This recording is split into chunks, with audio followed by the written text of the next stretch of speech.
निवडणूक आयोगाने लोकसभा निवडणुकांची घोषणा केली। देशभरात 7 टप्प्यात या निवडणुका होणार असून 4 जूनला निकाल जाहीर होणार आहे। 7 टप्प्यांपैकी महाराष्ट्रात होणाऱ्या लोकसभा निवडणुका या एकूण 5 टप्प्यात होणार असून त्या निवडणुकांचं संपूर्ण वेळापत्रक, कोणत्या मतदारसंघात कधी निवडणुका होणार आहेत, अर्ज भरण्याची, अर्ज माघारी घेण्याची तारीख काय असणार आहे हे समजून घेऊया। तर पहिल्या टप्प्यात महाराष्ट्रातल्या विदर्भात असणाऱ्या 5 लोकसभा मतदारसंघांचा समावेश करण्यात आलेला आहे।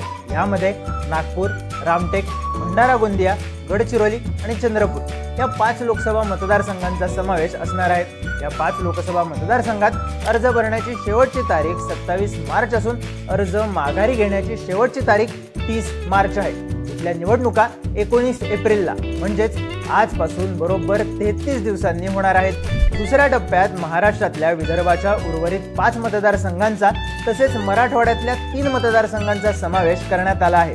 विदर्भातल्या वर्धा, अमरावती, अकोला, बुलढाणा आणि यवतमाळ, वाशिम या 5 मतदारसंघांचा समावेश दुसऱ्या टप्प्यात आहे। तर मराठवाड्यातल्या हिंगोली, नांदेड आणि परभणी या 3 मतदारसंघांचा समावेशही दुसऱ्या टप्प्यात करण्यात आला आहे। इथल्या मतदारसंघांमध्ये अर्ज दाखल करण्याची शेवटची तारीख 4 एप्रिल असून अर्ज माघारी घेण्याची शेवटची तारीख 8 एप्रिल आहे।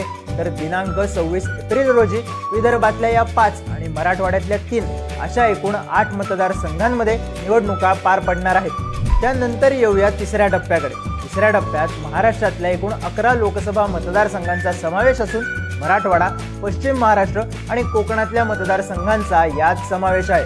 तिसऱ्या टप्प्यात मराठवाड्यातल्या लातूर, धाराशिव या 2 मतदारसंघांचा समावेश आहे। तर पश्चिम महाराष्ट्रातल्या सोलापूर, सांगली, हातकणंगले, कोल्हापूर, माढा, सातारा आणि बारामती अशा एकूण 7 मतदारसंघांचा समावेश तिसऱ्या टप्प्यात करण्यात आला आहे। मराठवाडा आणि पश्चिम महाराष्ट्रासोबतच रत्नागिरी, सिंधुदुर्ग आणि रायगड या मतदारसंघातल्या निवडणुकाही तिसऱ्या टप्प्यात होणार आहेत। तिसऱ्या टप्प्यातली अर्ज दाखल करण्याची शेवटची तारीख 19 एप्रिल असून अर्ज माघारी घेण्याची शेवटची तारीख 22 एप्रिल आहे। इथे 7 मे रोजी निवडणुका पार पडणार आहेत। आता बोलूया चौथ्या टप्प्याबद्दल। चौथ्या टप्प्यात उत्तर महाराष्ट्र, मराठवाडा आणि पश्चिम महाराष्ट्रातल्या मतदारसंघांचा समावेश करण्यात आलेला आहे। चौथ्या टप्प्यात महाराष्ट्रातील एकूण 11 लोकसभा मतदारसंघ आहेत, ज्यामध्ये उत्तर महाराष्ट्रातून नंदुरबार, जळगाव, रावेर हे 3 लोकसभा मतदारसंघ, मराठवाड्यातून जालना, छत्रपती संभाजीनगर, बीड हे 3 मतदारसंघ, तर पश्चिम महाराष्ट्रातून शिर्डी, नगर दक्षिण, पुणे, शिरूर, मावळ अशा 5 मतदारसंघांचा समावेश आहे। या मतदारसंघांमध्ये अर्ज भरण्याची शेवटची तारीख 25 एप्रिल असून अर्ज माघारी घेण्याची शेवटची तारीख 29 एप्रिल आहे। तर 13 मे रोजी इथल्या निवडणुका पार पडतील। आता राहिलेल्या मतदारसंघांच्या निवडणुका 5व्या टप्प्यात पार पडतील, ज्यामध्ये उत्तर महाराष्ट्र आणि पश्चिम महाराष्ट्रासह मुंबई आणि कोकणातल्या मतदारसंघांचा समावेश आहे। एकूण 13 लोकसभा मतदारसंघात 5व्या टप्प्यात निवडणुका होणार आहेत, ज्यामध्ये धुळे, दिंडोरी, नाशिक, पालघर, भिवंडी, कल्याण, ठाणे या 7 मतदारसंघांसोबत मुंबईच्या मुंबई उत्तर, मुंबई उत्तर पूर्व, मुंबई उत्तर पश्चिम, मुंबई उत्तर मध्य, मुंबई दक्षिण मध्य आणि मुंबई दक्षिण या 6 मतदारसंघांचा समावेश असेल।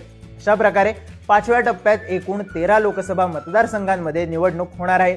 इथली अर्ज भरण्याची शेवटची तारीख 3 मे असून अर्ज माघारी घेण्याची शेवटची तारीख 6 मे आहे। इथल्या निवडणुका दिनांक 20 मे रोजी पार पडणार आहेत। कोणकोणत्या मतदारसंघात कधी कधी निवडणुका पार पडतील हे पाहिल्यानंतर काही महत्त्वाच्या गोष्टी पाहूया। महाराष्ट्रात 5 टप्प्यात निवडणुका होणार आहेत। त्यांच्या तारखा 19 एप्रिल, 26 एप्रिल, 7 मे, 13 मे आणि 20 मे अशा आहेत। पहिल्या 2 टप्प्यांमध्ये विदर्भातील निवडणुका संपुष्टात येतात, तर दुसऱ्या आणि तिसऱ्या टप्प्यात निवडणुका मराठवाड्यासह पश्चिम महाराष्ट्र आणि दक्षिण कोकणाकडे जातात।